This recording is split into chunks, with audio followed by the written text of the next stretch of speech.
안녕하세요. 말씀 베이커리 884번째 시간 기도하심으로 시작하겠습니다. 거룩하신 주님 감사합니다. 주님의 말씀을 묵상합니다. 성령님께서 말씀에 조명이 되어 주시옵소서. 우리 주 예수 그리스도님의 이름으로 기도합니다. 아멘. 네, 오늘 보실 말씀은 잠언 15장 1절에서 17절까지의 말씀입니다. 부드러운 대답은 분노를 가라앉히지만 거친 말은 화를 돋운다. 지혜로운 사람의 혀는 좋은 지식을 베풀지만 미련한 사람의 입은 어리석은 말만 쏟아낸다. 주님의 눈은 어느 곳에서든지 악한 사람과 선한 사람을 모두 지켜보신다. 따뜻한 말은 생명나무와 같지만 가시돋친 말은 마음을 상하게 한다. 어리석은 사람은 자기 아버지의 훈계를 업신여기지만 명철한 사람은 아버지의 책망을 간직한다. 의인의 집에는 많은 재물이 쌓이나 악인의 소득은 고통을 가져온다. 지혜로운 사람의 입술은 지식을 전파하지만 미련한 사람의 마음에는 그러한 생각이 없다.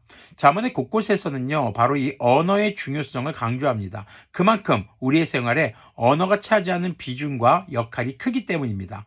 그리스도인들의 부드러운 대답과 따뜻한 말을 하며 따뜻한 말, 그리고 책망의 말을, 주님의 책망의 말이겠죠. 주님의 책망의 말을 간직할 수 있는 이유.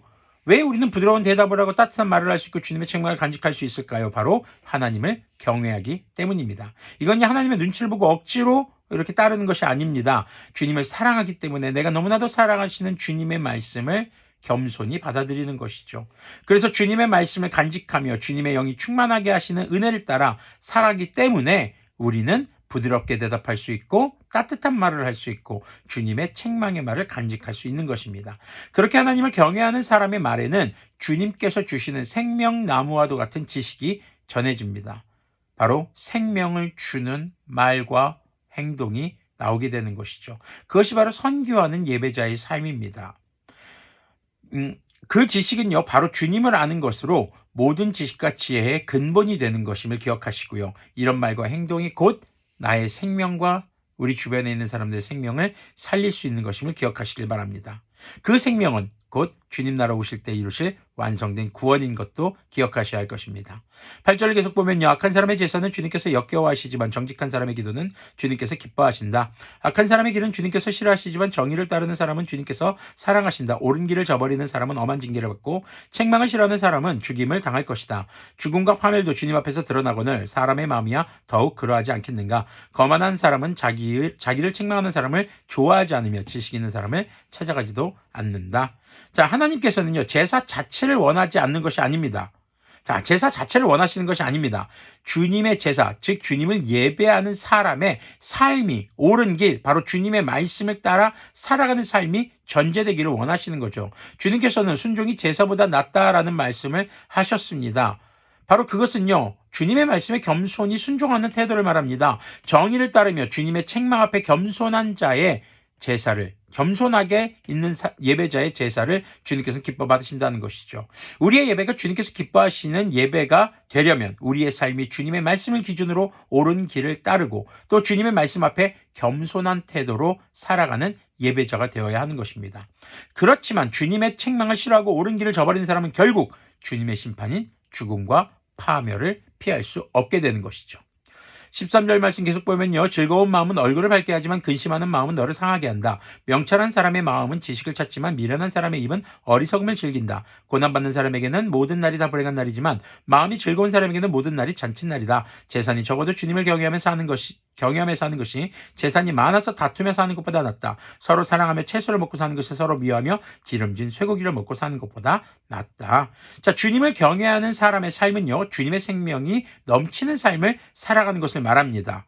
주님의 생명이 넘친다라는 것은요, 바로 주님과 늘 동행하는 삶, 우리가 영적으로 깨어있는 삶을 말합니다. 그렇기 때문에 많은 것을 소유하지 못해도 나의 계획과 유익을 따라서 나의 삶이 진행되지 않는다고 해도 주님 안에서 누리는 진정한 생명이 주는 평안이 있기 때문에 모든 날들이 기쁜 날이 될 수 있는 것이죠. 고난을 받는 삶일지라도요, 다시 주님께 우리의 고통스러운 마음과 나의 아픈 마음을 주님께로 돌이키고 주님께 간구하며 우리의 모든 삶이 주님의 절대적인 주권 아래에 있다는 것을 다시 붙잡아야 합니다. 그렇게 주님께 간구하며 주님을 의지할 때 우리는 주님이 주시는 평안한 상태에 다시 놓일 수 있게 되는 것이죠. 우리가 걱정한다고 슬퍼한다고 해서 해결될 고난은 아무것도 없습니다. 고난 중에도 주님의 사랑을 알고, 주님의 사랑은 곧 예수님이었죠. 자, 주님의 사랑으로 나타내신 예수님을 알고 그리고 주님을 사랑하고 서로 사랑할 때 비로소 이 땅에서 누리는 천국의 삶을 맛보게 될 것입니다.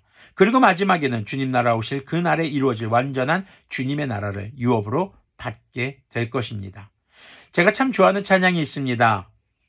내 영혼이 은총 입어 중한 죄짐 벗고 보니 슬픔 많은 이 세상도 천국으로 와도다. 우리 주님과 동행하는 삶, 우리 주 예수님께서 우리에게 베풀어 주신 그 십자가의 사랑과 은총 그리고 말씀을 기억하고 우리가 그 은혜를 생각할 때 슬픔 많은 이 세상도 주님의 나라로 변화될 것이며 앞으로 오실 주님의 나라에 대한 소망을 품게 될 것입니다. 기도하겠습니다. 거룩하신 주님, 감사합니다. 주님의 말씀을 묵상했습니다. 주님께 받은 은총을 기억하며 이 땅에서의 삶이 비록 내 생각과 나의 유익이 되는 삶으로 이어져 가지 않는다 할지라도 주님만으로, 주님과 함께하는 삶만으로 우리가 행복한 하루하루가 되도록 긍휼을 베풀어 주시옵소서. 늘 주님 앞에 겸손한 자, 주님의 말씀을 따라 옳은 길을 행하는 예배자가 될 수 있도록 긍휼을 베풀어 주시옵소서. 우리 주 예수 그리스도님의 이름으로 기도합니다. 아멘.